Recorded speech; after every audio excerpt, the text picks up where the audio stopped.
കാശെട്. എന്തായിരുന്നു ഈ ലോഡ് ഇവിടെ കൊണ്ടിറക്കിയില്ലേ? അതിന്റെ കൂലി 250 രൂപ എടുക്കും. 250 രൂപ? 250 രൂപ നിന്റെ സമയമില്ല. പച്ചക്കറി മാധവി നിന്റെ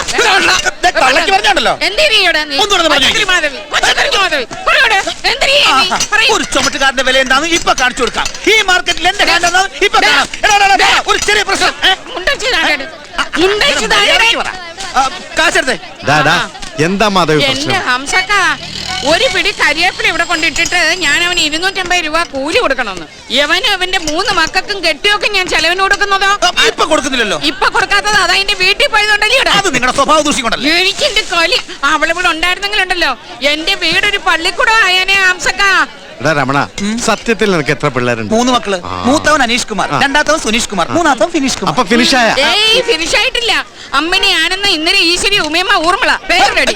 ഇത്രയും മക്കളോട് എനിക്ക്. എടാ, അമ്മണി ഇപ്പൊ വയറ്റിലുണ്ടോ? ബാക്കിയുള്ളതിനെ നീ പേര് റെഡിയാക്കി വെച്ചിട്ടുണ്ടെന്നോ?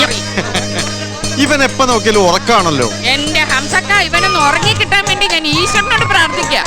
മകൾ ഉറക്കവും രാത്രിയാകുമ്പോ അവന്റെ എന്നെ കൊണ്ടൊന്നും പറയില്ല കേട്ടോ. ഈ തള്ളയുടെ ഒടുക്കത്തെ പ്രാക്കാർ എനിക്കിപ്പോ നാട്ടു അനക്കാൻ പോലും രമണ,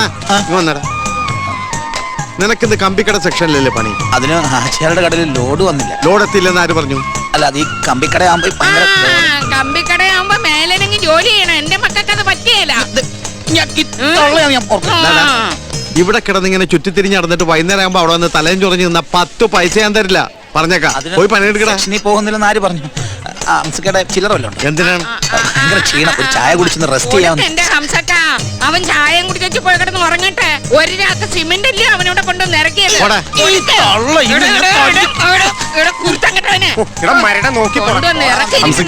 നമ്മുടെ മരക്കട ഭാവം അന്വേഷിച്ചു. ഓ, ഞാനതൊക്കെ മറന്നു.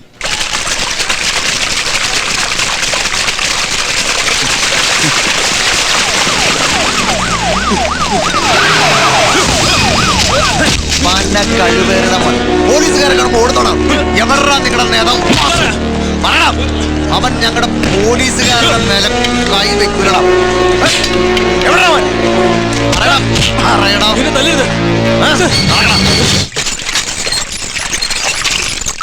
നടക്കടാൻ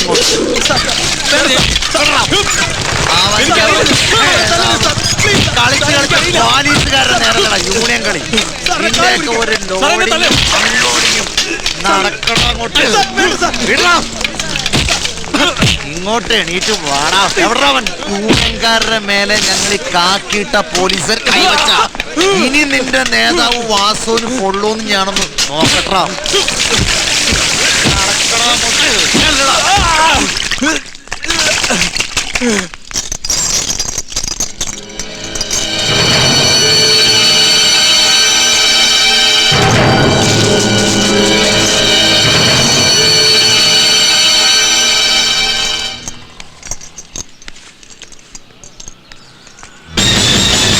ഓഹോ, അപ്പൊ നീയാണല്ലേ വാസു?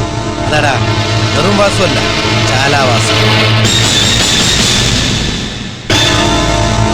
ഇതേ കേരള പോലീസ് ഉണ്ടാക്കി കൊടുത്ത ചോരല്ല, അസലായിട്ട് ചുമന്നുണ്ടാക്കിയ ചോരയാ. പിന്നെ സാറിന്റെ ആരോഗ്യം കാണിക്കാൻ നല്ല ബെസ്റ്റ് കോമ്പിനേഷൻ. സാറിന് അങ്ങനെ ഒരു ആഗ്രഹം വെച്ചിട്ടാണ് ഈ ചാല മാർക്കറ്റിൽ കാലുകുത്തിയതിന് നമുക്കത് അങ്ങോട്ട് നടപ്പാക്കാതെ. മോഹന മാറിക്കോ സഖാവേ. വേണ്ട മോനെ, വിട്ടുപിടി. ഇതിലും വലിയ മാർക്കറ്റുകൾ കണ്ടിട്ടുള്ളവനാ ഈ CA മോർച്ചറി. നീ കളിച്ച് കളിച്ച് കേരള പോലീസിന്റെ നെഞ്ചത്ത് കയറിയായില്ലടാ കളി. എടാ, ഇതാണടാ നിനക്കുള്ള റാഡോ വാച്ച്. ഇതാണ് കേരള പോലീസിന്റെ ഒരു കുഴപ്പം. ചരച്ചവനെ പിടിച്ചില്ലെങ്കിൽ ചെര കണ്ടുന്നവനെ ഓടിച്ചിട്ട് പിടിക്കും. ഉരുട്ടിക്കൊലക്കേസിലെ പ്രതികളെ തലയിൽ മുണ്ടിട്ട് കോടതിയിൽ ഹാജരാക്കിയ വകയില് നമ്മുടെ മോർച്ചറി സാറ് വിശ്രമത്തിലായിരുന്നു കൊണ്ട് സർക്കാർ മാറിയ വിവരം അറിഞ്ഞില്ലയോ?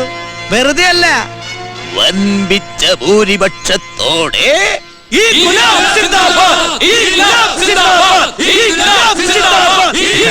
ഭരണത്തിൽ ആരിരുന്നാലും ഈ മോർച്ചറിക്ക് അത് പുല്ലാടാ. അതല്ലേ പയറ് പോലെ ഇവിടെ നിക്കണത്. അപ്പൊ എന്തായാലും കുഞ്ഞെണ്ണം കഞ്ചി വീണു. അപ്പൊ പിന്നെ കഞ്ഞൂടി അടിച്ചിട്ട് കാച്ചാം അല്ലേ? എന്താന്നറിയില്ല, വാസുവിന് അടിക്കാൻ കിട്ടുന്ന ഉരുപ്പടികൾ മുഴുവനും കാക്കിട്ടവന്മാരാ.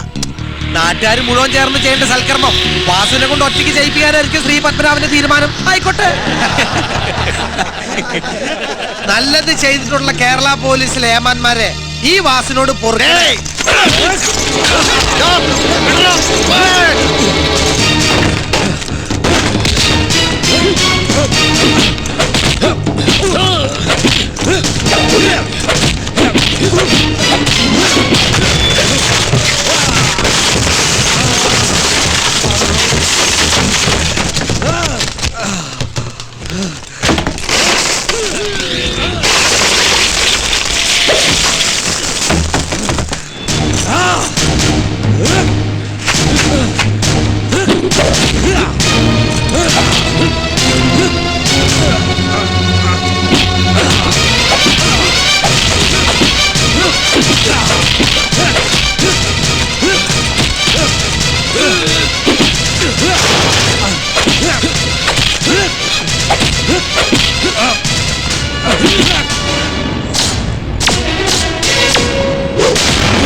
ഇതുപോലൊരു തല്ല് തീരമുള്ളതാ. തല്ല ഞാൻ റെഡിയാണ്, തല്ല് കൊള്ളാൻ സാറും റെഡിയാണ്, അത് കാണാൻ ഇവരും റെഡിയാണ്. അതുകൊണ്ട് ഞാൻ ഇതിന്റെ നീളം അങ്ങോട്ട് കുറയ്ക്കാം, നമുക്കിത് അങ്ങോട്ട് നിർത്താം. അറിയില്ലെങ്കിൽ പറഞ്ഞുതരാം. അധ്വാനിക്കുന്ന തൊഴിലാളി വർഗത്തിന്റെ മണ്ണാത്. ഇതിനകത്ത് കയറി ഞങ്ങളിൽ ഒരുത്തിനെ ചുളുവിൽ അങ്ങോട്ട് പൊക്കാന്ന് കരുതിയാ അതൊരു കിൻഡിലും ചാക്ക് എടുക്കണ പണിയാ സാറേ. ഞങ്ങൾ ഇട്ടിരിക്കുന്ന യൂണിഫോമിന്റെ നിറത്തിലെ വ്യത്യാസമുള്ളൂ. മനസ്സൊന്ന സർവ്വരാജ തൊഴിലാളി വർഗം എന്ന ഒറ്റ ചങ്ക ഞങ്ങളുടെ ഉള്ളില്. അല്ലാതെ കോൺസ്റ്റബിളിന്റെ ഷർട്ടിന് ഐ ജി കയറി പിടിച്ചാൽ ഐ ജിക്ക് ഒരു ഗ്രൂപ്പും കോൺസ്റ്റബിളിന് വേറൊരു ഗ്രൂപ്പും കളിക്കുന്ന സാറിന്റെ കാക്കിയിട്ട വർഗത്തിന്റെ സ്നേഹമല്ല ഞങ്ങളുടേത്. അതുകൊണ്ട് സാറേ, ചെമ്മീനിലെ ശീല കിടക്കണ പോലെ കിടക്കാണ്ട് സ്ഥലം കാലിയാക്കാൻ നോക്കും. പരിസരം നാറും, മഴ വരാനെ പോണേ.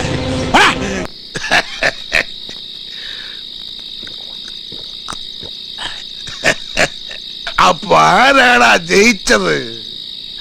എന്റെ പൊന്നിച്ചായി, ഞാനും അയാളായിട്ട് തല്ലുണ്ടാക്കിയപ്പോ അയാൾ എന്നെ 2 തല്ലി, പിന്നെ ഞാൻ തിരിച്ചു തല്ലി, പിന്നെ അയാള് തല്ലി, പിന്നെ ഞാൻ തല്ലി, അവസാനം അയാള് തോറ്റു, ഞാൻ ജയിച്ചു.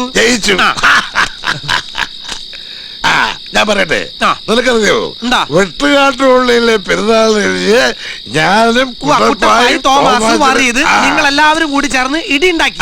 അവസാനം നിങ്ങളോടി, അവര് ജയിച്ചു. അടിച്ചിട്ടവന്റെ പെരടി ഒടിച്ച് ബോറടിച്ചോടാ. ഇല്ല, ബോറടിക്കണ്ട. ഞാനൊരു കാര്യം ചോദിക്കട്ടെ, എന്തിനാ എന്റെ പാവമ്മയും കൂട്ടി എന്റെ അച്ഛൻ ആത്മഹത്യ ചെയ്തേ? അറിയിച്ചായി, ഇച്ചായിക്കറിയാം.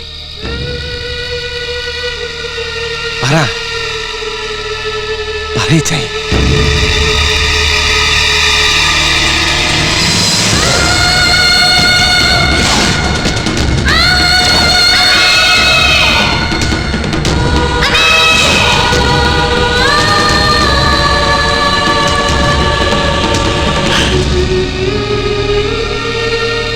അറിയില്ല, എനിക്കൊന്നും അറിയില്ല.